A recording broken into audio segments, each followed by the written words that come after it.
असं का केलं सरस्वती? मनात अनेक शंका येत होत्या हो. कसल्या शंका? सरस्वती, मी तुला सारखं सांगत होतो की ते योगी महाराजांवर पूर्ण श्रद्धा ठेव म्हणून. अहो, मनात भय वाटत होते.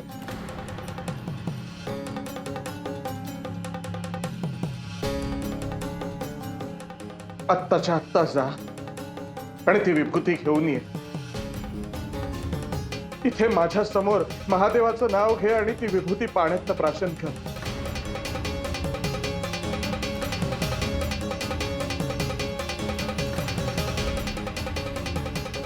सरस्वती, मी काय सांगतोय? जा जा आणि ती विभूती घेऊन ये. कुठे आहे ती विभूती?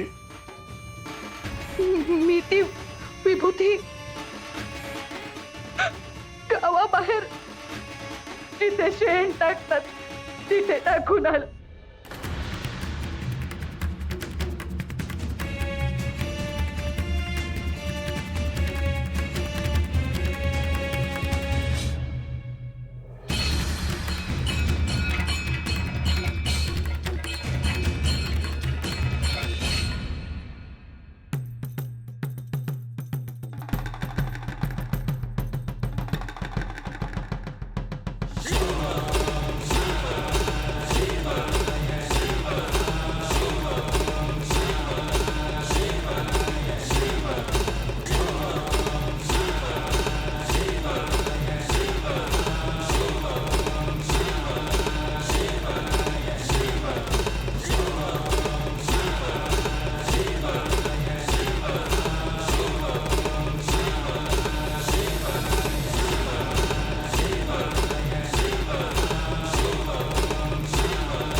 सरस्वती, ती विभूती तू फेकून का दिलीस?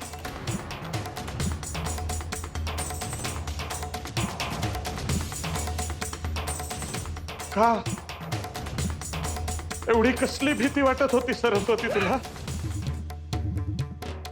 योगी जोगी असतात त्यांचं काही खरं असतंय का? अहो अक्का, माझ्या माहेरीत एक साधू बैरागी आला आणि रात्रीत बायकांना भूल देऊन कुत्री मांजरी करून घेऊन गेला. अगं सरस्वती, तू विभूती खाशील आणि रात्री भूल पडल्यासारखी जाशील त्याच्या मागे निघून. हो. मला काही झाले असते तर मला फूल पाडून कोणी घेऊन गेले असते तर. सरस्वती, ती विभूती फेकून देण्याआधी एकदा तू माझ्याशी का नाही बोलली?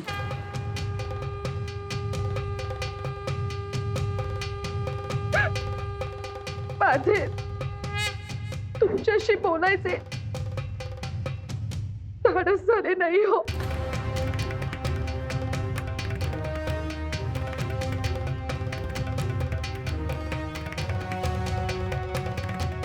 सरस्वती, तुझ्या हातून खूप मोठं पाप घडलंय.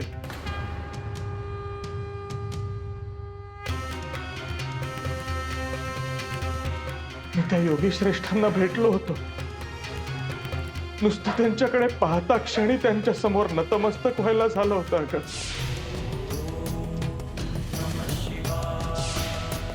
सुराज, आपली भेट केवळ योगायोग नाही, त्याला काहीतरी निश्चित कारण आहे. त्यांनी आशीर्वाद म्हणून तुला तू आई होण्यासाठी विभूती दिली आणि तू तीच फेकून दिलीस. ही विभूती तू प्राशन कर, तुला दिव्य पुत्ररत्न प्राप्त होईल.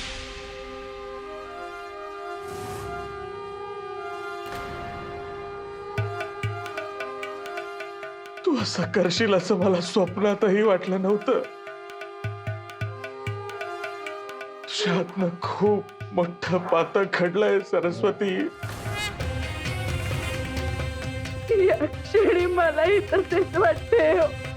आता सगळं संपलंय, सगळं संपलंय.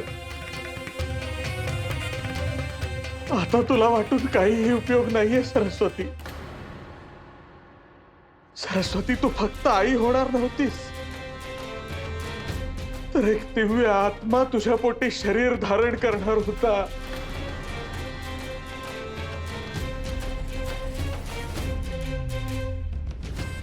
या घरातलं तेज गेलंय, आजवर कमवलेलं सगळं पुण्य गेलंय, सगळं सत्व गेलंय, सगळं व्यर्थ गेलंय सरस्वती, सगळं व्यर्थ गेलंय.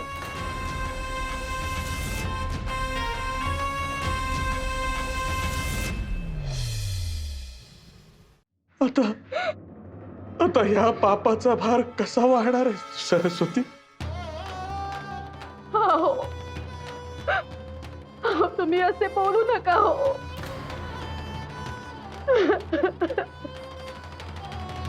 तुम्ही माझ्या सोबत नाही आहात का?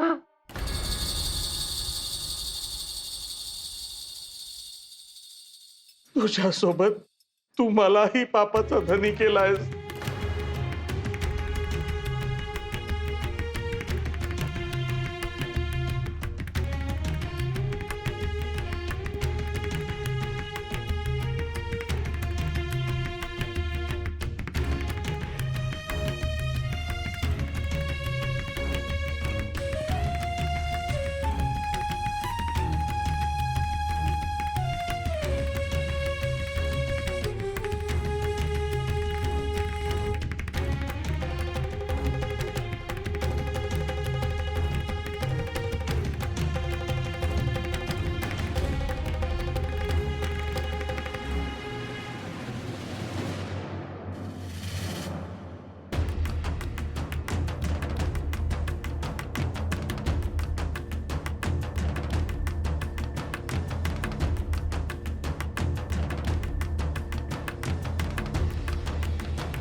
हे प्रभो, हे पशुपतीनाथ,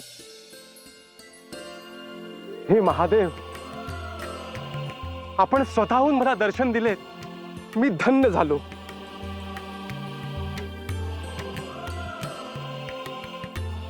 मच्छिंद्र, तुला भेटून मलाही खूप आनंद झाला आहे.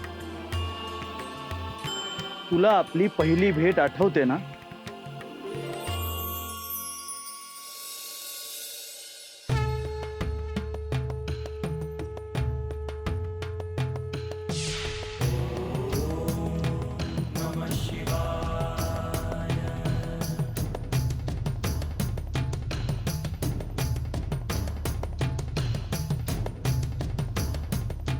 पार्वती, मी तुला जे सांगतो आहे ते तू ऐकते आहेस ना? होय, तुम्ही जे जे सांगता आहात ते मी ऐकतो आहे. हे माझे सौभाग्य आहे की साक्षात महादेवांकडून मला ज्ञान मिळते आहे. होय महादेव, मी माशाच्या गर्भात होतो तेव्हा आपले शब्द कानी पडले होते. खरं तर तीच आपली पहिली भेट.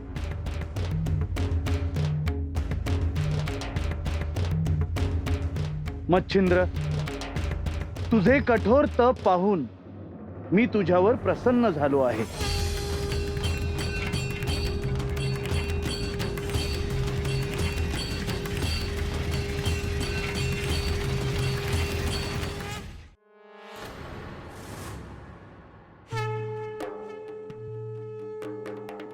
हे कैलासपती, आजवर विविध रूपात आपण मला भेटत राहिलात. कधी दृष्टांत, कधी स्वप्न, कधी प्रत्यक्ष तर कधी अप्रत्यक्ष.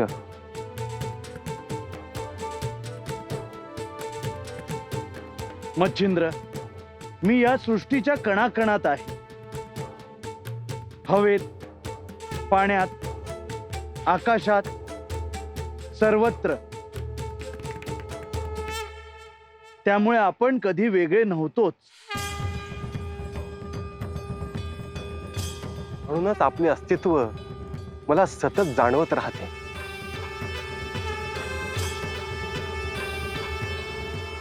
मच्छिंद्र, तू साक्षात कवी नारायणाचा अवतार आहेस.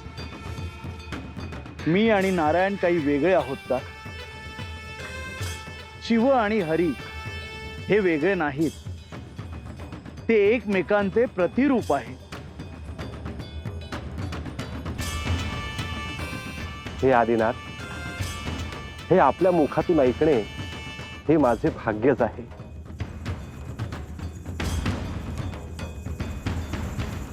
मच्छिंद्र, तुझ्या कार्याला माझा आशीर्वाद आहे.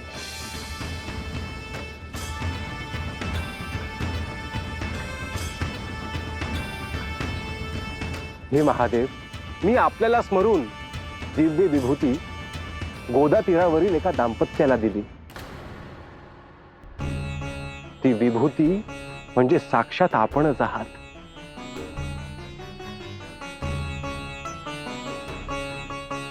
परंतु ती विभूती धारण करणे कोणत्याही स्त्रीला शक्य नाही.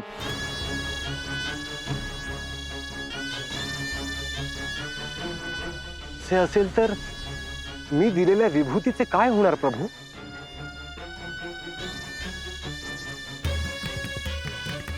ती विभूती व्यर्थ जाणार नाही.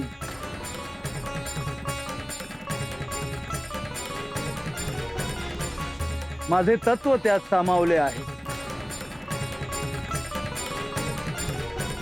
हे जगदीश्वर, आपण म्हणालात की माझ्या कार्याला आपला आशीर्वाद आहे. मग हे कार्य संपन्न होईल ना?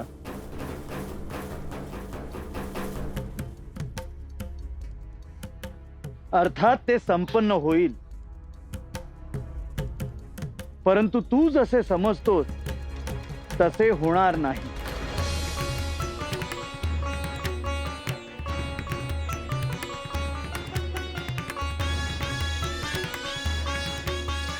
हे प्रभू, आपण काय ठरवले आहे हे मी 12 वर्षानंतर पाहिले. आपण ह्या पुढच्या प्रवासाला मला आशीर्वाद द्या. शुभम भवतु शुभम भवतु शुभम भवतु शुभम भवतु.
अहो, काल रात्री तुम्ही जेवण सुद्धा घेतलं नाही.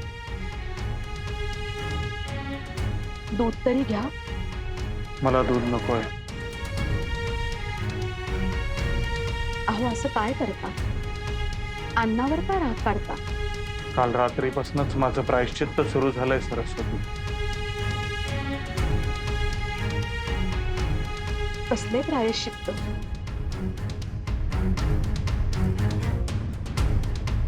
मला अत्यंत प्रिय असलेला पदार्थ मी सोडला आहे. त्यामुळे इथून पुढे माझ्या समोर दूध घेऊन येत जाऊ नकोस. अहो, माझ्या चुकीचे प्रायश्चित्त तुम्ही का घेत आहात? तसे घडून गेले त्यावर बोलण्यात काहीच अर्थ नाही सरस्वती. आणि हो, अजून एक गोष्ट. आजपासून मी एकभुक्तार आहे.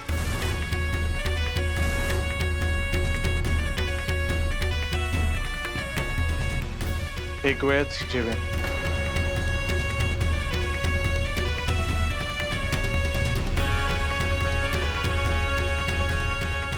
अहो,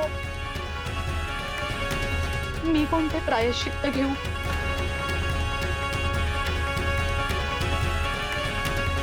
खरे तर मी देहांत प्रायश्चित्त घ्यायला हवे.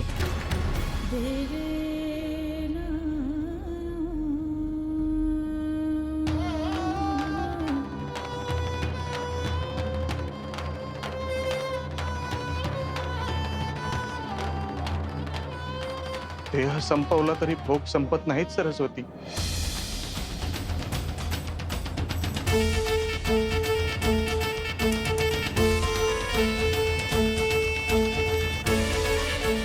अहो, माझी खूप मोठी चूक झाली.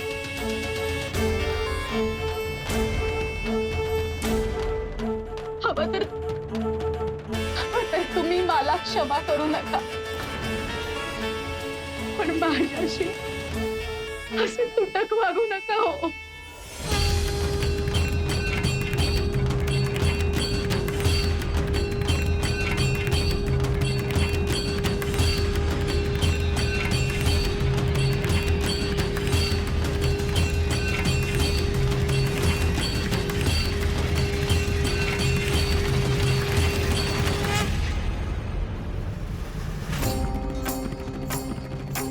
हे श्री महादेव, भविष्याच्या गर्भात काय वाढून ठेवले आहे?